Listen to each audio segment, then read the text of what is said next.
Okay, tonight is Genesis chapter 45. Then Joseph could not refrain himself before all them that stood by him, and he cried, Cause every man to go out from me. And there stood no man with him, while Joseph made himself known unto his brethren. And he wept aloud, and the Egyptians and the house of Pharaoh heard. And Joseph said unto his brethren, I am Joseph. Doth my father yet live? And his brethren could not answer him, for they were troubled at his presence. And Joseph said unto his brethren, Come near to me, I pray you. And they came near. And he said, I am Joseph, your brother, whom ye sold into Egypt. At the end of the previous chapter, Judah, one of the brothers of Joseph, made an offer that told Joseph a lot.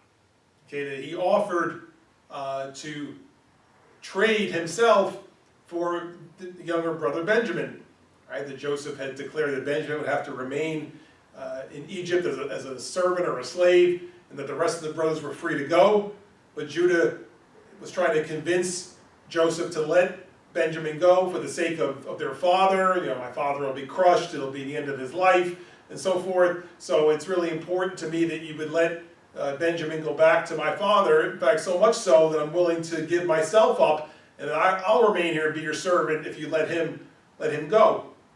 So upon hearing this, Joseph sees my brothers have changed, right? I mean, here, 22 years ago, they were more than willing to sell me into slavery and be rid of me, right? But here, with the chance to do the same now to the younger brother Benjamin, that they're wanting to protect him, right? They're willing to protect him, even Judah's willing to give himself up for him, right? So that's very touching to him. So as chapter 45 begins, it says, Then Joseph could not refrain himself before all them that stood by him, and he cried, Cause every man to go out from me. And there stood no man with him. They sent him all out, and he wept aloud, and the Egyptians and the house of Pharaoh all heard what was going on, right? So they said, something's going on here, right? Something's going on. And sure enough, in verse 3, it says, Joseph declares to his brothers who he is. He says, I'm Joseph, I'm your brother.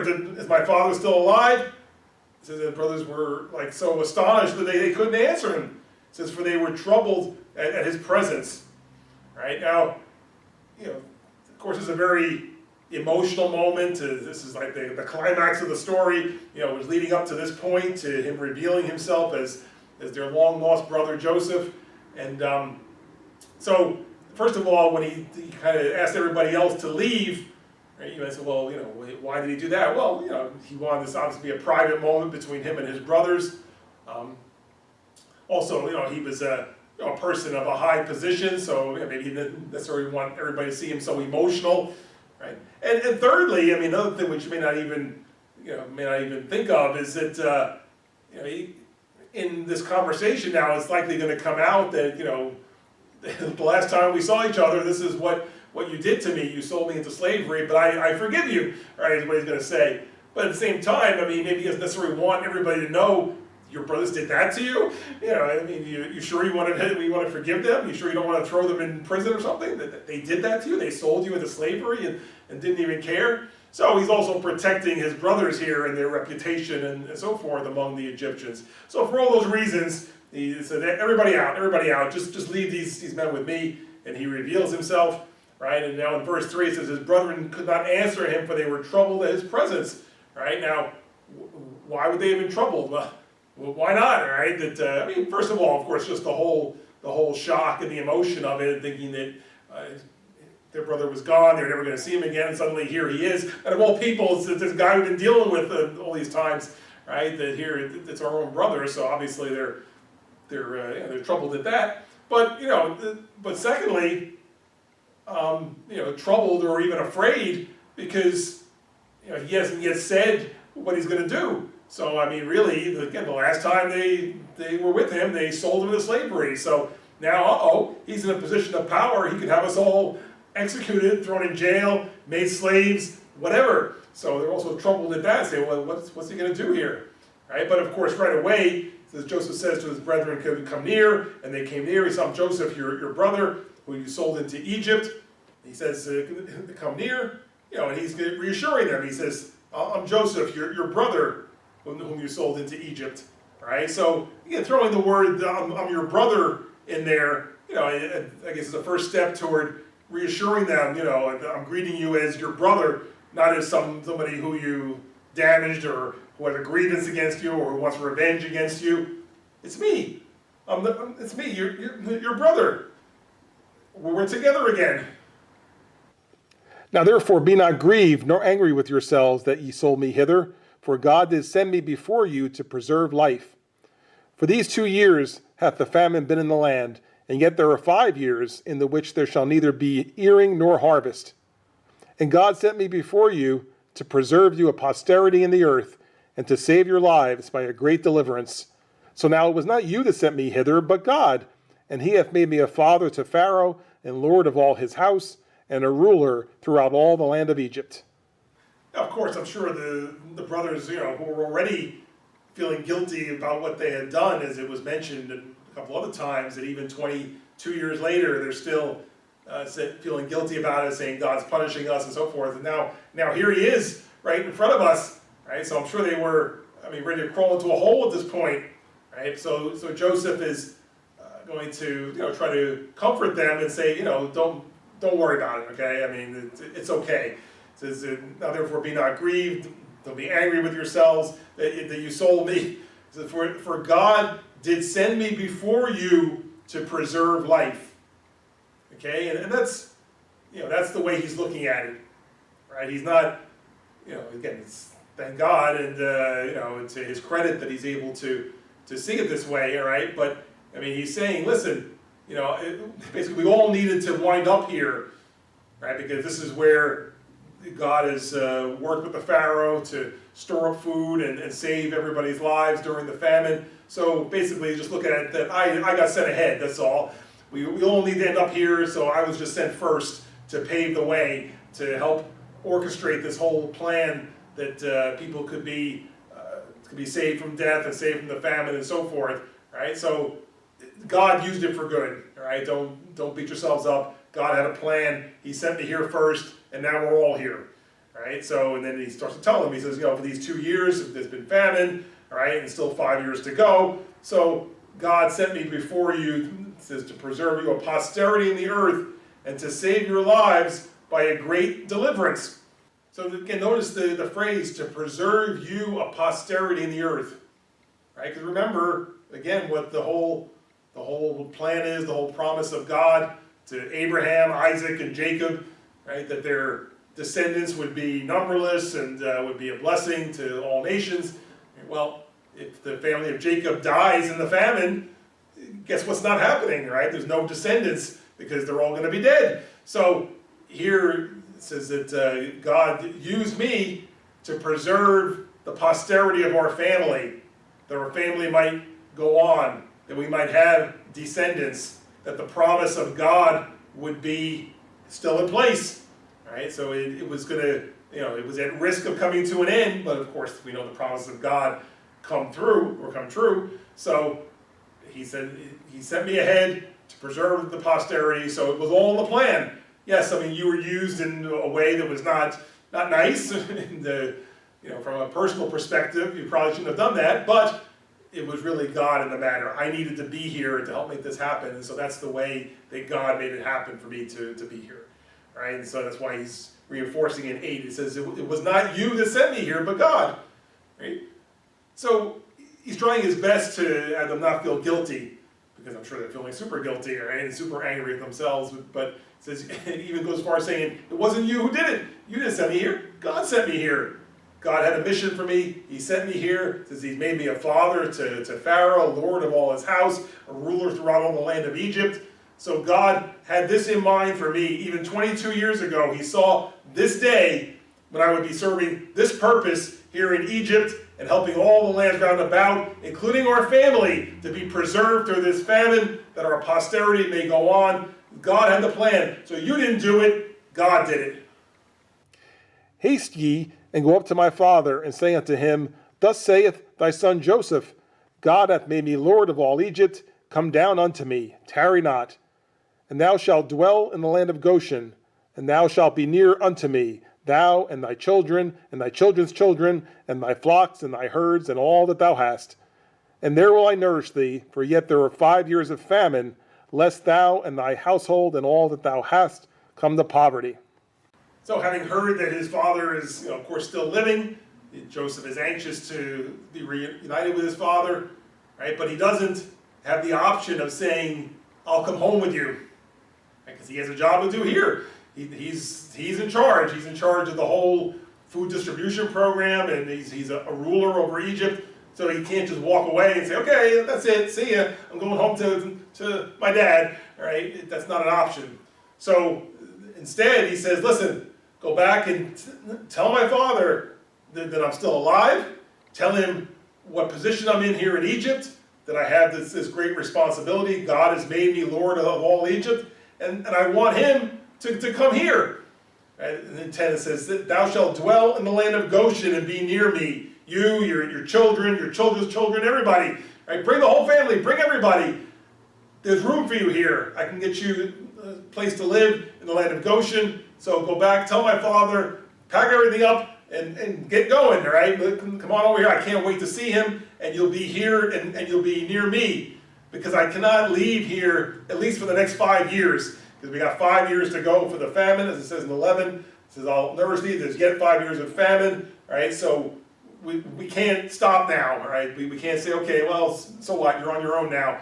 Right now, I have a responsibility here, an obligation to oversee this, to see this through. We got 5 years to go with the famine, so I don't want to be separated from you anymore. So get my father, come here, move here, at least the next 5 years, just so we can be close together. We can spend as much time we can together while I dispense my duties to help get everybody through this time of famine. And behold, your eyes see, and the eyes of my brother Benjamin, that it is my mouth that speaketh unto you. And ye shall tell my father of all my glory in Egypt, and of all that ye have seen, and ye shall haste and bring down my father hither. And he fell upon his brother Benjamin's neck, and wept, and Benjamin wept upon his neck. Moreover, he kissed all his brethren, and wept upon them, and after that his brethren talked with him. Verse 12, he's underscoring, it really is me, okay? You see my mouth moving, and you see that I'm not speaking through an interpreter. You see I'm speaking your language, right? So it really is me. He says, you all witness even the eyes of my brother Benjamin, you're a witness, okay, that it's really me. So tell my father, in 13, tell my father that you've seen me. He says, of my glory in Egypt and all you've seen, and hurry up and bring him here, right? And now, so at this point now he takes a moment to now really react and interact with his brothers. Right? 14, he fell upon his brother Benjamin's neck and wept. And then 15, he kissed all his brothers, wept upon them. Right? So this was a very joyous reunion.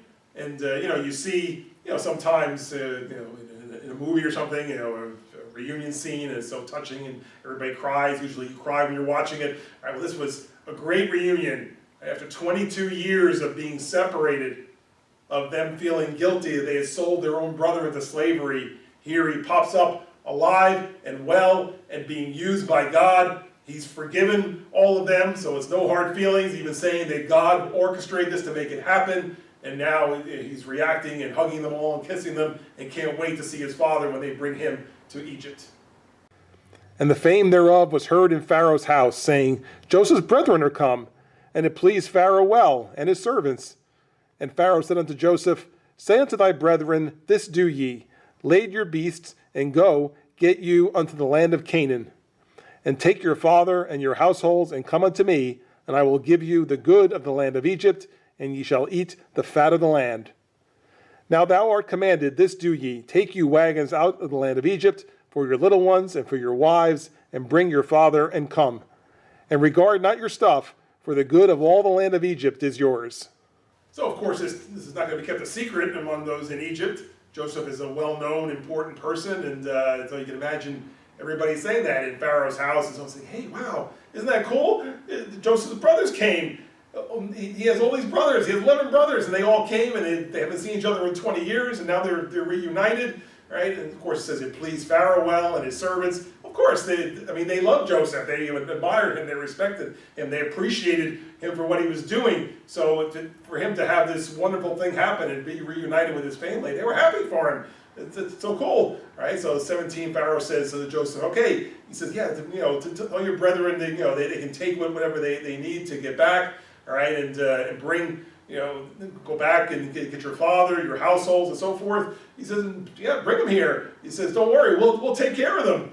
He says, in 18, I'll give you the good land of Egypt. You'll eat of the fat of the land, right? And he says, in fact, you can take some wagons with you when you go back. So this way you can help carry. He says your little ones and your wives, and bring your father and so forth.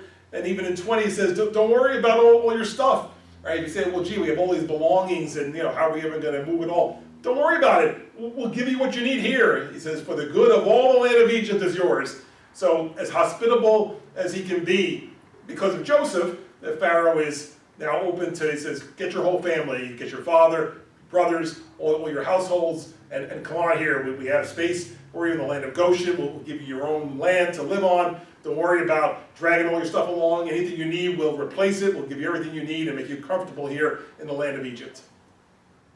And the children of Israel did so, and Joseph gave them wagons according to the commandment of Pharaoh, and gave them provision for the way.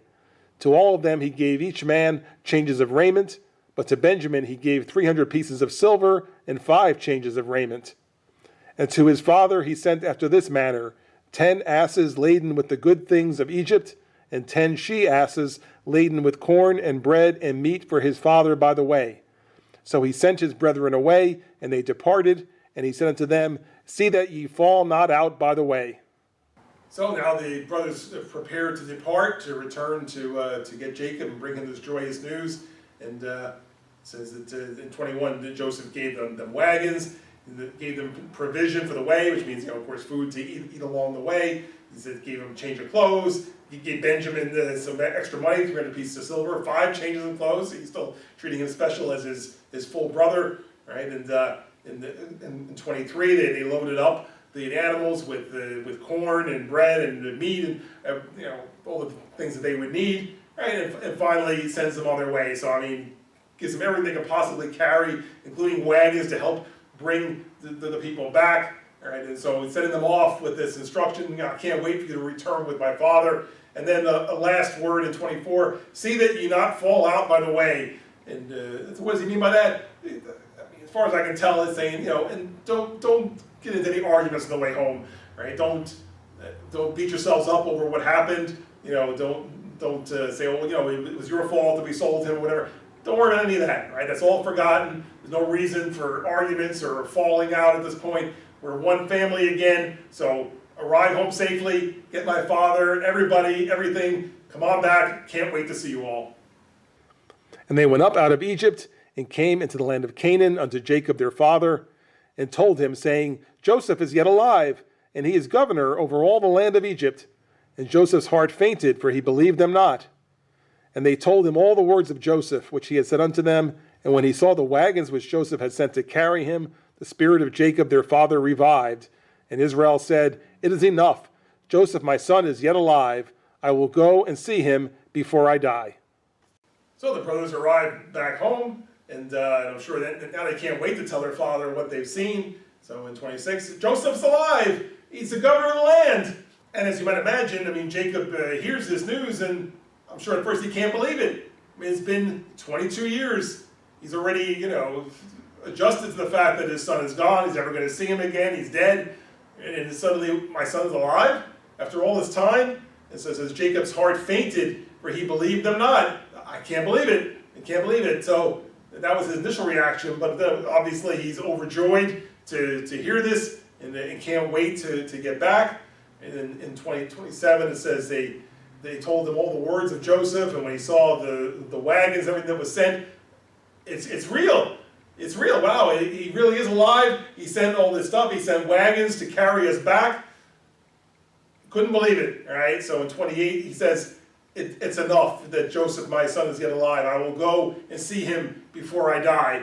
And so as I said, he's so overjoyed at this news that, of course, he can't wait to go see him. And he assumed that he would die without ever having seen him again. And so now he said, I get to go see him again before I die.